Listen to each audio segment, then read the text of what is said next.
എല്ലാവർക്കും ഒരു കൺസേൺ ആണ് കോസ്റ്റ്. കോസ്റ്റ് ഒരു മെയിൻ ഫാക്ടർ തന്നെയാണ്. നിങ്ങളുടെ ട്രേഡിംഗ് ലൈസൻസിൽ കോസ്റ്റ് എങ്ങനെ റെഡ്യൂസ് ചെയ്യാം നോക്കാം. നമ്പർ 1, ഷെയർ ഹോൾഡേഴ്സിനെ കുറക്കാം. ബിക്കോസ് എത്ര ആൾക്കാരാണോ ലൈസൻസിലുള്ളത് അവർക്കൊക്കെ ഇയർലി റിക്കവറിംഗ് ഫീ വരും. ഇപ്പൊ സപ്പോസ് നിങ്ങളുടെ ലൈസൻസിൽ 5 പേരാണ് എന്നുണ്ടെങ്കിൽ അത് വലിയൊരു എമൗണ്ട് ആയിരിക്കും. നേരെ മറിച്ച് ഒരൊറ്റ ഒരാളാണ് ലൈസൻസിൽ ഉണ്ട് എന്നുണ്ടെങ്കിൽ റിക്കവറിംഗ് ഫീ അത്രത്തോളം കുറയും. സോ അവിടെ നമുക്ക് കോസ്റ്റ് റെഡ്യൂസ് ചെയ്യാൻ കഴിയും.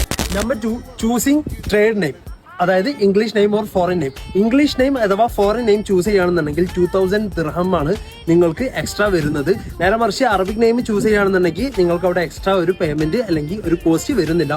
സോ അത് കോസ്റ്റ് റെഡ്യൂസ് ചെയ്യാൻ സഹായിക്കും. നമ്പർ 3, ട്രേഡ് ലൈസൻസ് എടുക്കുമ്പോൾ ഓഫീസ് സ്പേസ് ഒഴിവാക്കി വെർച്വൽ അഡ്രസ് ചെയ്യാം. പിന്നീട് നിങ്ങൾക്ക് ബിസിനസ് ഉണ്ടാകുമ്പോൾ ഓഫീസ് സ്പേസിലോട്ട് മാറാം. പക്ഷേ ഇതെല്ലാത്തിനും സാധിക്കുന്നതല്ല.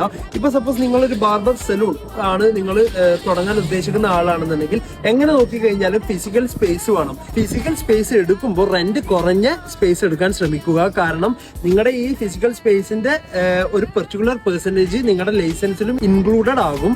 സോ റെന്റ് കുറഞ്ഞ സ്പേസ് എടുക്കുകയാണെന്നുണ്ടെങ്കിൽ അത്രയും ലൈസൻസിൽ വരുന്ന പെർട്ടിക്കുലർ പെർസെന്റേജിന്റെ ശതമാനം കുറയും, എമൗണ്ടും കുറയും. അപ്പോൾ വീഡിയോ ഉപകാരപ്പെട്ടു കഴിഞ്ഞാൽ ലൈക്ക് ചെയ്യുക. നിങ്ങളുടെ ബിസിനസ് സ്റ്റാർട്ട് ചെയ്യാൻ ഉദ്ദേശിക്കുന്ന നിങ്ങളുടെ ചങ്കിന് ഈ റീല് സെൻഡ് ചെയ്ത് കൊടുക്കുക. അപ്പോൾ ഓക്കെ, ബൈ.